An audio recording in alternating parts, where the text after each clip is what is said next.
ভজ গৌরাঙ্গ কহ গৌরাঙ্গ লহ গৌরাঙ্গের নাম রে, যে জন গোবিন্দ ভজে সে হয় আমার প্রাণ রে। ভজ গৌরাঙ্গ কহ গৌরাঙ্গ লহ গৌরাঙ্গের নাম রে। হ্যাঁ, সাত সকালে যাচ্ছ কোথায়? Morning walk. এই ভূতামা তোমার কবে চাপলো শুনি? আরে পুষির মা, ও তুমি বুঝবে না, শরীরটা ফিট রাখতে হবে। এখন তো আমার কবজি ডুবিয়ে মাংস খাওয়ার বয়স নাকি? আমারও যাই, আর কত রঙ যে দেখবো এই বুড়ো বয়সে। বুড়ো আড্ডিটা ভাঙলে পরেই বুঝবে। আরে যাচ্ছি। কে মানা? ওর সকাল বাজে 8টা, উঠবি কখন? আর একটু পরে রোদ চলে যাচ্ছে, স্নান করবি না। 10 দিন থেকে আজকে তুই স্নান করিস না।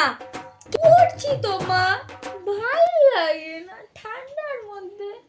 পুষির মা, আমি আজকে একটু বাজার যাচ্ছি, কি কি আনতে হবে একটু বলে দাও তো। বাবা, তুমি বাজার যাচ্ছ? তাহলে কিন্তু আমার জন্য আজকে কেক আনতেই হবে। আজকে 25শে ডিসেম্বর। আর ক্রিমওয়ালা কেক আনবে কিন্তু, মনে থাকবে তো? আর বালুনও আনবে সাথে, ঠিক আছে? আরে পুষি, তুই চিন্তা করিস না, আমি আসার সময় কেকটা নিয়েই আসবো। A few moments later. ও মা, মা, কি হয়েছে বল? মা, 9টা বেজে গেল। বাবা কখন আসবে কেক নিয়ে? আমি কি কেক খাবো না? কি রে বোন, বাবা এলো?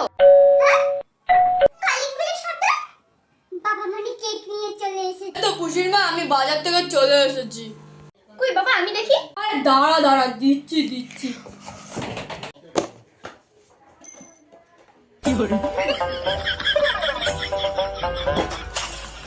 হ্যাঁ, এটা কি কেক?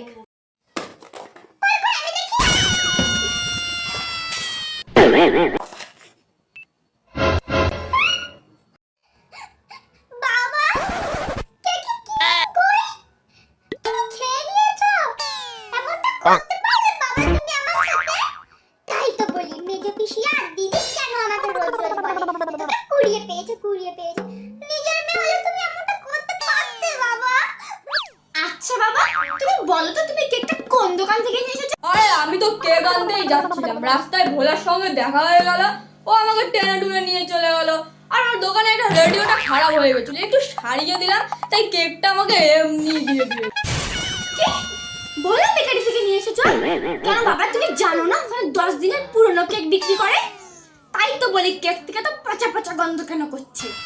ভালোই হয়েছে বাবা, আমি কেকটা খাইনি, না হলে পচা বাসি কেক খেয়ে আমার পার্টি করতে জীবন যেত। আর আমি 1 জানুয়ারিতে পিকনিকও যেতে পারতাম না। না বাবা, তোমার কেক তুমিই খাও। কই আমাকে দে তো দেখি। তুমি মানুষ বলো তো, আজকে বাচ্চাটা একটু কেক খেতে চাইলো, তাও তুমি কিপটেমি করে দিলে। ভোলার দোকান থেকে পচা কেক ধরে তুমি নিয়ে এসেছো। ছ্যা। আরে আমাদের সময় তো 2 পয়সার কেক খেতাম, তাও ডালটা দেওয়া থাকতো। আর তোদের সময় তো এত বড় বড় টুটি ফুটি দেওয়া থাকে, আমাদের সময় এসব হতো না রে। আর কত কিপটেমি করবে বলো তো তুমি আর তোমার মা? সেই তো বিয়ের 32 বছর থেকে দেখেই যাচ্ছি। চাল মেপে দেবে, তেল মেপে দেবে, ডাল মেপে দেবে। তো কিপটেমি করো না গো। কাল সকাল হলে আমি আমার বাচ্চা দুটোকে নিয়ে বাপের বাড়ি চলে যাব, আর তুমি আর তোমার মা ডাল চাল মেপে রান্না করে খেও, ঠিক আছে? আরে মিনুর মা, আমাকে ছেড়ে যেও না মিনুর মা।